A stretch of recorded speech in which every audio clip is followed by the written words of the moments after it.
Yes, very good morning all of you. And welcome back to online physics class. Great.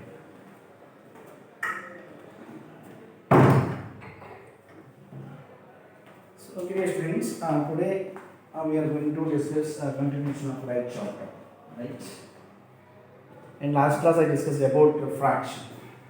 So today, just I am going to discuss continuation of right chapter. Before that, we want to revise three conditions. When light ray is going from gather medium to denser medium, the light ray in the second medium bends towards the normal, and when light ray goes from denser medium to gather medium, the light ray bends away from the normal. When incident light ray is incident normally on the glass slab, then there is no bending because the incident light ray is incident itself on normal. Hence, there is no bending of light ray. Then refracted light ray is also going as straight. Hence, in that angle of incidence equal to 0, then angle of refraction also equal to 0. So now we want to discuss about absolute refractive index, absolute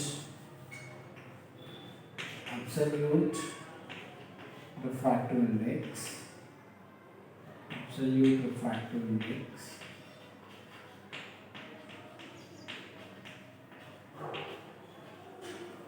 Absolute refractive index and relative refractive index, relative refractive index, relative refractive index, and lateral displacement or lateral shift, lateral displacement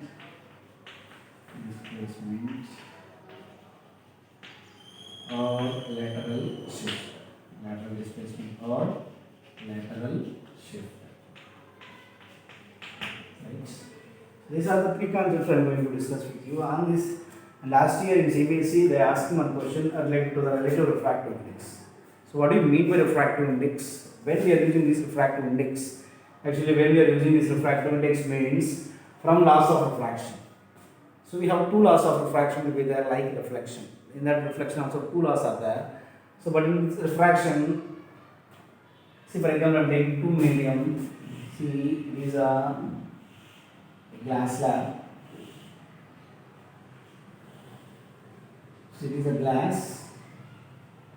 It is a glass and it is a. It means it is a denser. It is a error. Why it is a denser and why it is a error? It is a medium in which the speed of light is more. It is a medium in which the speed of light is less.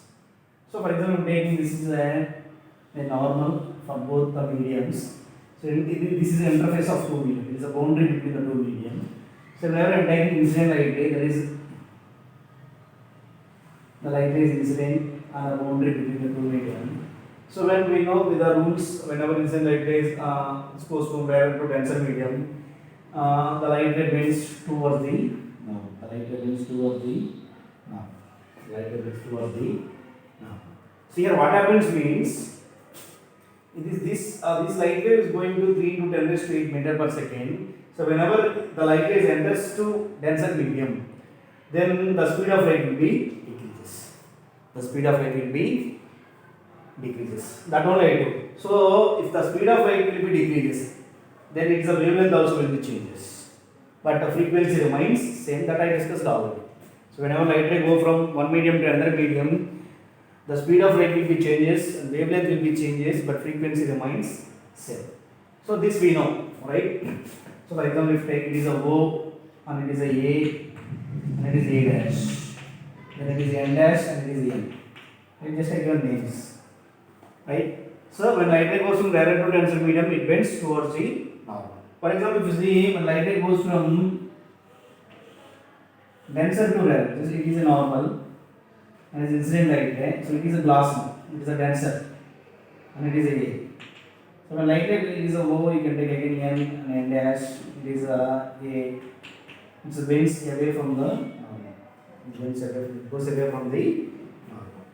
See here also, it goes to, for example, crossing 2 into 10 raised to 8 meter per second, for example, it goes to 3 into 10 raised to 8 meter per second. So after bending, it means here also speed of light will be changes. It may be decreases, it may be increases, but compulsory speed of light will be changes. That is depending upon the medium. right? Depending upon the two medium. So if speed will be changes, the speed will be corresponds to wavelength, then wavelength also will be changes. But in all the cases, frequency remains same.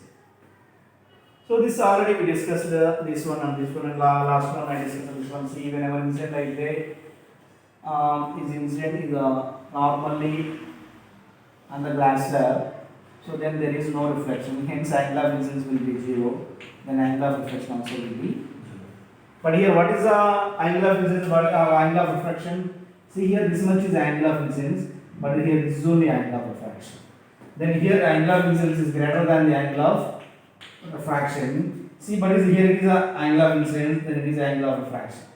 So why we are choosing this angle of refraction? This means angle made by the refracted light with the normal, and angle of incidence is nothing but angle made by the incident light with the normal.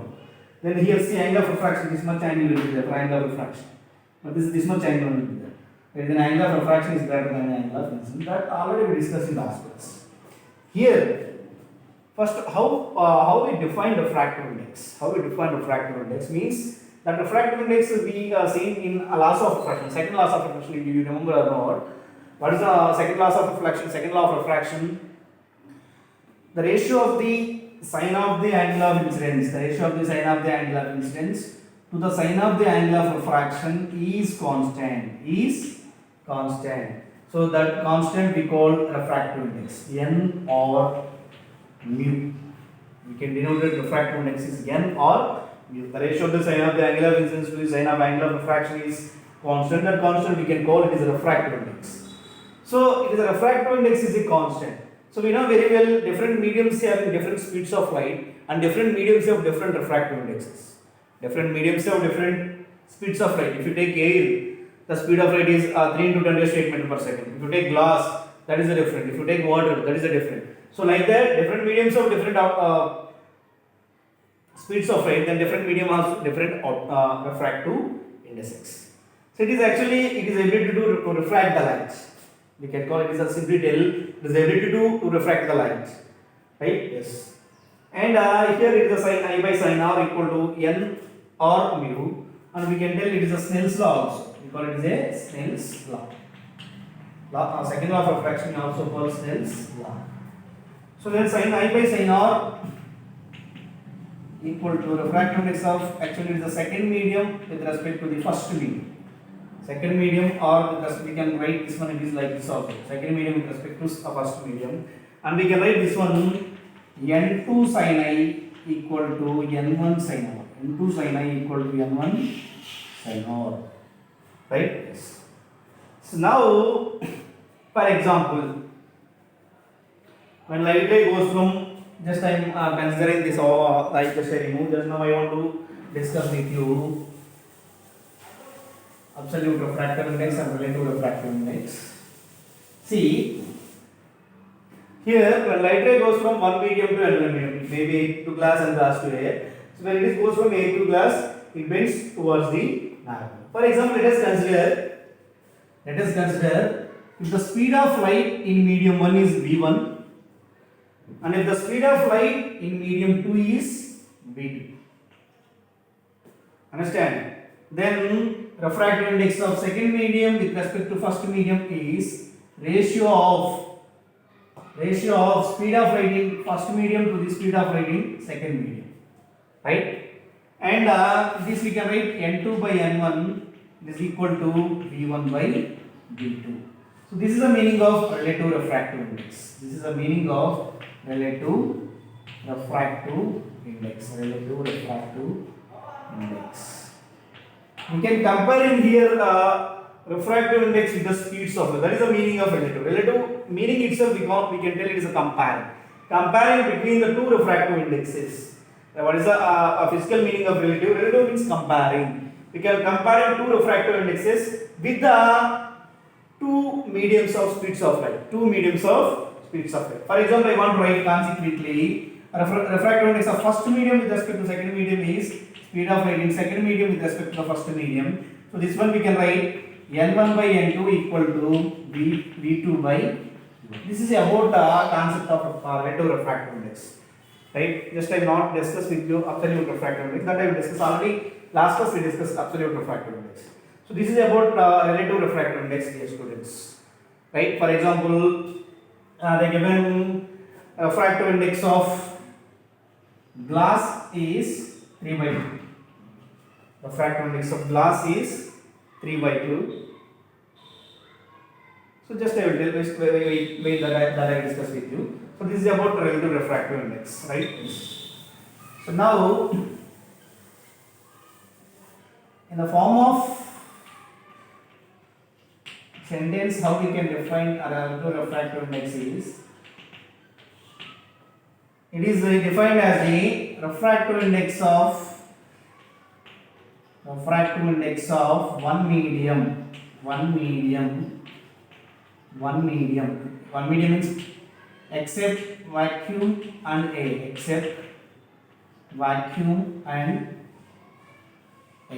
So refractive index of one medium with respect to another medium. With respect to another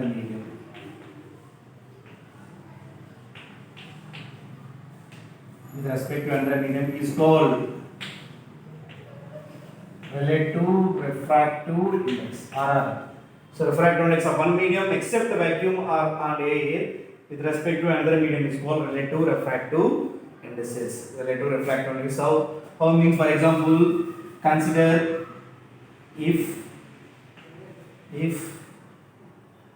so V1 is the speed of light in medium 1 and V2 is the speed of light in medium 2, then refractive index of second medium with respect to first medium is V1 by V2, then N2 by N1 equal to V1 by V2. Similarly, so N12 equal to V2 by V1, then N1 by N2 equal to V2 by V1. So how these V1 by V2 will come, that I will discuss with you from absolute refractive index. How we can write N21 equal to V1 by V2, that I will discuss with you. Just you can remember that one, right? Next one is absolute refractive index. Next one is what? Absolute refractive index.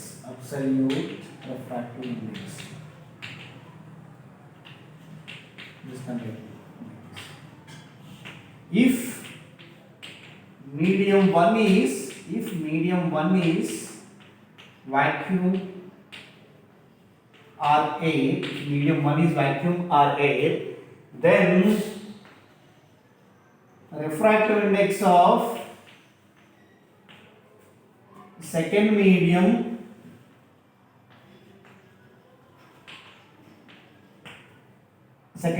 is with respect to refractive index of second medium is with respect to vacuum or air is called refractive index of second medium with respect to air is called absolute refractive index. So or refractive index. Generally absolute refractive index we can call refractive index also. Right? Yes. Now we know how we can define refractive index or absolute refractive index. So absolute refractive index or absolute refractive index similarly is called refractive index only. So absolute refractive index is generally represented by speed of light in vacuum to the speed of light in medium. The ratio of speed of light in vacuum to the speed of light in medium. So from this, this is absolute refractive index. Speed of light in vacuum to the speed of light in medium is known. The ratio of speed of light in vacuum to the speed of light in medium is called absolute refractive index or refractive index. So from this, for example, I write, see here the C is constant here. Then N1 equal to C by V1. For example, I will take refractive index of first medium. And N2 equal to C by V. So for example, I am writing refractive index of first medium with respect to second medium is a C by V1 by C by V. How we can write this one? It is nothing but ratio of N1 by N2, right? Then it is a N1 by N2 equal to C by V1. It goes to numerator means it will be reversed the fraction. Then it is a V2 by C. Then this will be cancelled. Then N1 by N2 equal to V2 by V1. But already I told how we can define relative refractive index. This is the relative refractive index. This we can write N12 equal to V2 by V1 also. So N12 we can write N1 by N2. Understand? For example, if you see here using these values, just I will derive here. If I want to write refractive to second medium by first medium is C by V2 by C by V1. This we can write N21 also. It is nothing but refractive to second medium with respect to first medium. Then this will be reversed, means it goes to numerator, the fraction will be reversed. Then C by V2 into V1 by C. Then C will be cancelled. Then N2 equal to V1 by V2 or N2 by N1 equal to V1 by V2 also. It is a relative refractive index. It means relative refractive index means we can compare refractive index with the different speeds of light in different media. This is about relative refractive index. Generally we can define as relative refractive index. Refractive index of first medium with respect to another medium. Refractive index of first medium with respect to another medium we call relative refractive index. So there are different types of problems are there on this refractive index and relative refractive index. It is a n or mu. Direct formula for absolute refractive index or refractive index, that is a mu or n equal to C by V. So here mu is refractive index and V is speed of light in vacuum and V is the speed of light in given medium. For example, the given refractive index of glass equal to, for example, 1.33. So then what it means? Refractive index of glass is 1.33 means it is a speed of light in vacuum to the speed of light in glass. Understand? How we can read refractive index of glass equal to 1.33 is nothing but it is the speed of light in vacuum to the speed of light in glass is equal to 1.33. Understand? And if you see refractive index of air is 1.011 something and this is exactly equal to vacuum also. So refractive index of air and refractive index of vacuum are approximately it will be equal. Right? So for example, I am taking refractive index of water. Exact not value, just I am taking like this. For example, 1.50 like that I am taking. It is not exact value. Just for example, I am taking. So how we can write this? Refractive index of water equal to 1.507 is nothing but the speed of light in vacuum to the speed of light in glass. It is a 1.507. Speed of light in vacuum to the speed of light in glass water is 1.507. So this is about refractive index or absolute refractive index and relative refractive index, how we can define. Understand? Yes. So now one small concept is there, that concept actually we can discuss from activity. Whenever we come to school means we can discuss that activity. That is a simple activity.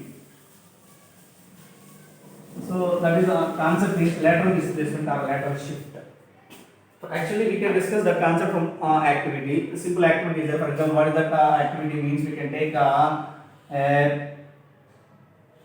parallel glass slab we can take, right? So for that just we can put here one normal or one scale, and here we can put two pins. So to make an incident light ray, right? So to make an incident light ray we can put two pins, right? And we can remove the pins and we can join draw a line using these pins. After that again we can draw first straight line. We can use a scale, and again you can keep here also two pins, and it is about straight line, right? But we know the concept, whenever light ray go from rare to denser medium, it will be moved like this. Again we can move here two pins, again we can put two pins, again we can draw, again it will be going, again we can draw a normal, right? So again we can draw one straight line, but it is moved again what happened? So it is a straight line, but it is moved away from the normal. So this is a simple activity that I will tell you. Use the requirements is just one glass, parallel glass we require, and scale we require, pencil we can require, and pins, 5 or 10 pins will be required. Then we can do this activity. That is a lateral displacement activity. So what we learn from that activity means, see just I'm telling here about that activity. Just within 2 minutes. See, for example, I'm taking one parallel glass slab. Right, one parallel glass slab I'm taking. So for example, I'm taking, it is normal, it is N1 I'm taking, right, N1. So for example, I am taking incident light ray. Incident on boundary between two medium. I am taking this AO. It is actually original light ray. It is a original light ray. It is actually original light ray, right? So but what happens? It bends towards the normal from the boundary between two medium. So it is a AA dash, right? Just again I am taking the same line like this. So now it is incident light ray and it is a refracted light ray, right? And it is a normal. So it is a original incident light ray. It is a first refracted light ray. So this is I am taking angle of incidence I1 and it is angle of refraction R2. Just I am taking this light ray like that only. Now it see it is A and it is a glass. It is a one pair of medium. So now it is a glass and it is A. Understand? It is the second pair of medium. So here also I am taking one normal. Understand? So then what happens? It bends away from the normal. It bends away from the normal, from the boundary between two medium. With this,